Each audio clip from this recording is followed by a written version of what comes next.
Hey, today is how to seal your bathrooms. So watch this, guys. So on the other video I was telling you a little bit, but all you need to do, kind of where your shower, most bathtubs are like 5 foot long. I would just say it's standard size. And then most people just, here is a shower where you can't see because it's turned black. So you go a couple like 8 inches above the shower. So seal, ooh, there goes the rain outside. Seal around your whole bathtub with this. You use like an aqua seal or any type of water. It's easy to paint on, really easy to paint on. Some people use mesh, mine is cement, so I just put it right on. I did like $160 for a 5 gallon. So this is what this is, all water sealer to seal your, because even though I did cement board, I still applied the water sealer. Sorry the guys is tiling in the background. And I did also gird the, okay, here's what we call gird, right? We got these from the tiling store. It comes in sheets about $40 for a sheet.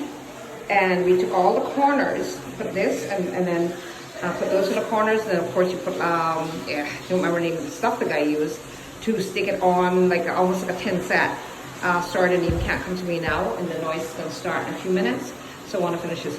So even in addition to the cement board, to make sure that no water was coming in, because the kitchen backs onto this.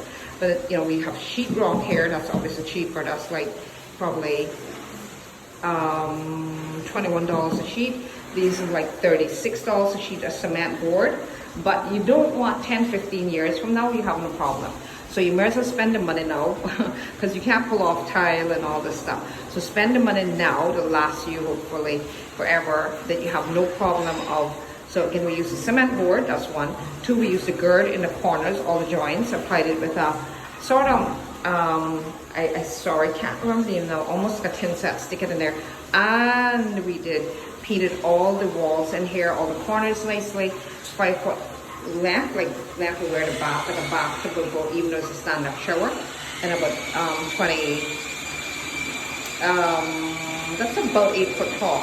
All right, so that's one way to make sure your tub is your shower area is nice and sealed off from water properly. Because what you don't want is your 2x4 stud frames in the back, or metal, whichever one you use. You don't want them rusting 10 years from now, 15 years from now. So you might as well do it. Because on the back of the wall, this is the bit on the back of the wall, sheetrock, right? All right, and this rest of this wall is cement here, sheetrock, because this is part of the exterior wall.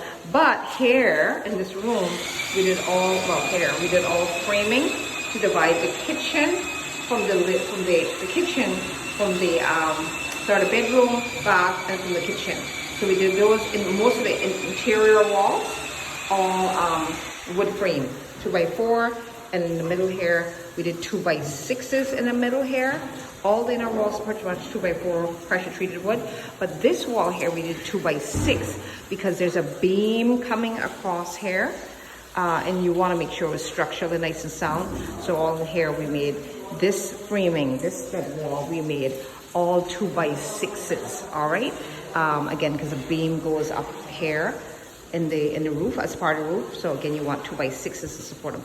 So there you have it. You don't want, again, you want to, again, recapping, you want to waterproof as much as you can your wall, shower wall, so that no moisture is coming on the back on your 2x4 or stud frame or your sheetrock. Thank you. Gotta turn off now because the guys are working in the background.